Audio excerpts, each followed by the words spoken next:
Vous n'aimez pas votre écriture? La rééduquer est possible grâce à la graphothérapie. Rencontre La forme avec va se Sandrine terminer quand Gelé, tu as fini d'inspirer. graphothérapeute à Saint-Laurent-Blangy. D'accord? Alors, vas-y. Comment devient-on graphothérapeute? Alors, ce sont des études de graphologie. Pour ma part, je suis allée à l'Université catholique de Lille pendant 3 ans.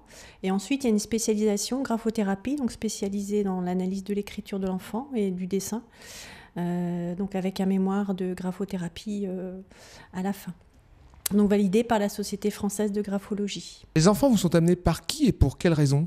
Alors en général, c'est les professionnels qui s'occupent de l'enfant en difficulté, ou alors les enseignants qui remarquent que l'écriture est inadéquate par rapport aux autres enfants. Donc l'écriture peut être rapide, trop lente, ou alors une crispation sur un crayon. Et vous faites la même chose que les orthophonistes? Non, du tout. Donc l'orthophoniste est bien spécialisé pour les troubles du langage. Certaines orthophonistes sont spécialisées également dans le trouble de l'écrit. Il faut simplement leur demander s'ils sont capables de suivre l'écriture des enfants et de la rééduquer. Donc t'écartes les mains pour pas que ça vienne s'enchevêtrer. Voilà, c'est pas mal. Qu'est-ce qui vous a amené chez Sandrine Gelé, graphothérapeute? Donc, Benjamin a rencontré des problèmes d'écriture, donc sa maîtresse m'en a fait part. Et elle me conseillait d'aller voir une orthophoniste. Je ne trouvais pas que c'était un professionnel adapté et en faisant quelques recherches sur Internet, j'ai trouvé la graphologie. Donc j'ai cherché un graphothérapeute qui avait sur notre secteur. Que disait la maîtresse à propos de l'écriture de Benjamin? L'écriture de Benjamin était désordonnée, donc il n'écrivait pas sur les lignes, était illisible et était sale. Qu'est-ce que vous appelez sale? Son écriture était beaucoup hachurée, beaucoup barrée. Et donc, en fait, quand il écrivait, il y avait beaucoup de ratures. Qu'avez-vous remarqué après quelques séances de graphothérapie, alors au niveau de l'écriture et au niveau du comportement de Benjamin?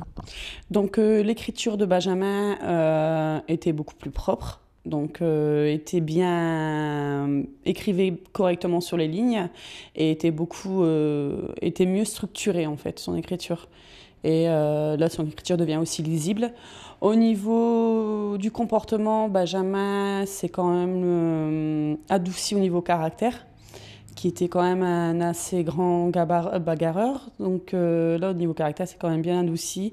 Et même au niveau de lui, il commence à avoir une plus grande confiance en lui. Et justement, que dit Benjamin à propos de cette rééducation? Lui, il est content au niveau de son écriture parce qu'il a quand même une écriture plus propre, plus lisible et il est quand même fier de lui de voir que maintenant ses efforts portent ses fruits. Comment se passe une séance de rééducation et combien en faut-il pour retrouver une belle écriture? Alors en général, je reçois l'enfant et les parents, la maman, le papa ou les deux en même temps. Un bilan est effectué où je réalise des tests de latéralité. Des tests de dessin également. Également, pendant le bilan, je fais des tests de schéma corporel, d'orientation dans l'espace, pour voir s'il n'y a pas des problèmes de dyslexie sous-jacents ou qui peuvent se déclencher par la suite. Et essentiellement, le bilan, on fait un test d'Ajuria-Guerra, ça s'appelle comme ça en fait, et on analyse vraiment l'écriture en détail, donc dans la motricité, dans la forme. Donc on étudie la pression, la vitesse, la continuité, la direction des lignes, la direction des lettres, la dimension, l'orientation de l'écriture. Et par rapport à ça, on va orienter la rééducation par rapport aux soucis que l'enfant a particulièrement. En moyenne, une quinzaine de séances. J'ai quelques enfants qui n'en ont pas eu besoin de plus, quelquefois moins, et parfois un petit peu plus, 18-19 séances, en sachant qu'il y a des exercices qui sont à faire à la maison tous les jours. C'est ce qui raccourcit aussi le nombre de séances. Donc la rééducation dure environ 3-4 mois. Ça évite d'avoir des rééducations qui sont longues. Que proposez-vous comme autre atelier? Alors d'autres ateliers, des ateliers d'écriture que je propose aussi dans les établissements qui accueillent des seniors, des ateliers d'écriture qui vont mobiliser la mémoire, qui vont regrouper un certain nombre de personnes pour la convivialité, pour éviter l'isolement. Ça, c'est une une autre branche de ce que je peux proposer. Les ateliers d'écriture aussi pour les enfants.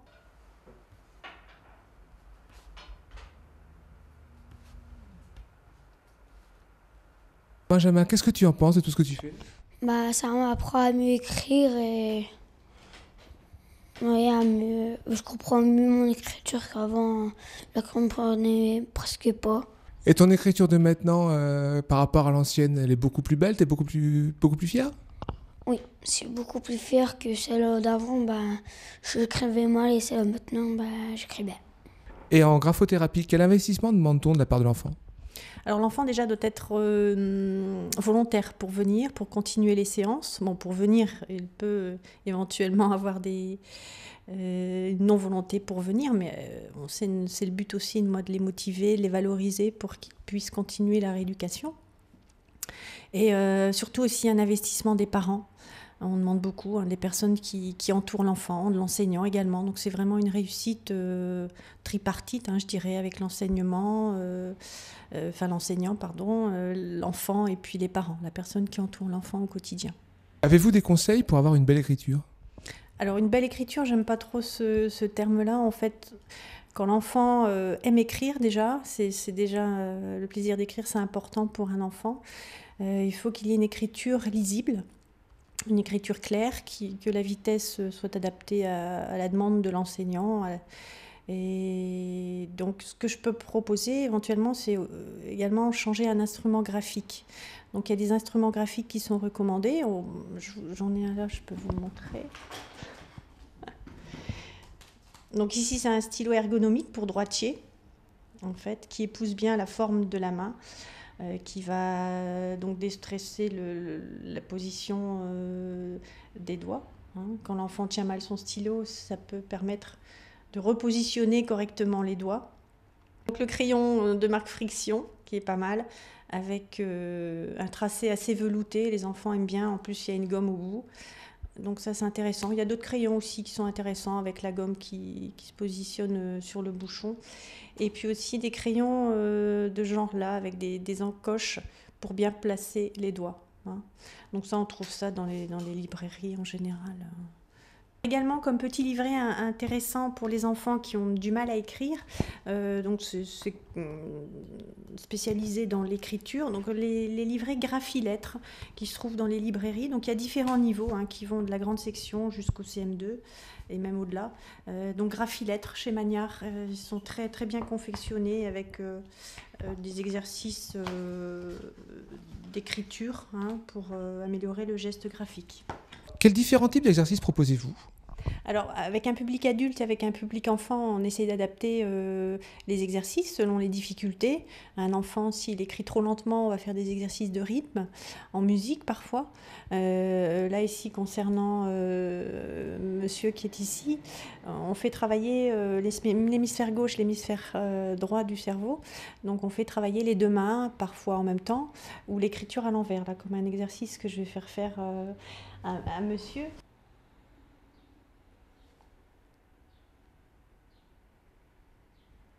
À l'envers. Qu'est-ce qui vous a amené à venir consulter Madame Gelé? Ben, comme j'étais pas content de mon écriture, je trouvais que j'avais une mauvaise écriture, bon, et socialement c'est quand même gênant, donc j'ai voulu faire cette démarche de corriger, d'essayer de corriger mon écriture. Qu'est-ce que vous lui reprochiez à votre écriture avant de venir ici? Je trouve que c'est une écriture enfantine, pas très adroite et pas belle, quoi. Donc voilà. Et pour un adulte, c'est difficile de venir faire de la graphothérapie?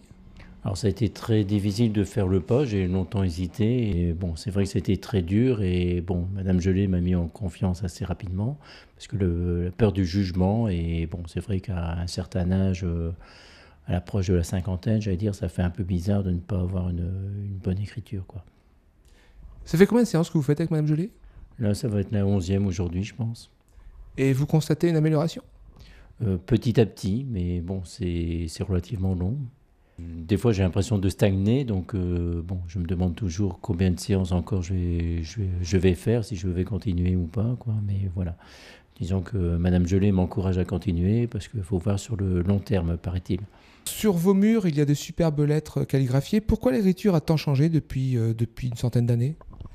Alors, je pense qu'il y a plusieurs raisons à cela. On peut évoquer ça par l'apparition des ordinateurs, des téléphones portables. Donc, l'enfant écrit de moins en moins. Donc, de ce fait, il y a simplement une habitude qui est plus d'écrire régulièrement. Donc, un deuxième phénomène également, c'est que l'enfant écrit de moins en moins. Donc une habitude d'écrire pas aussi régulière que dans le temps. Avant, l'écriture était un moyen de communication assez régulier. Donc le fait d'écrire régulièrement et habituellement et quotidiennement, ça aide une écriture à avoir une forme harmonieuse. Ouais, voilà, ça c'est les deux raisons essentielles à une déstructuration de l'écriture de l'enfant. Et un enfant qui dessine, un enfant qui écrit, avez-vous des conseils à donner aux parents ?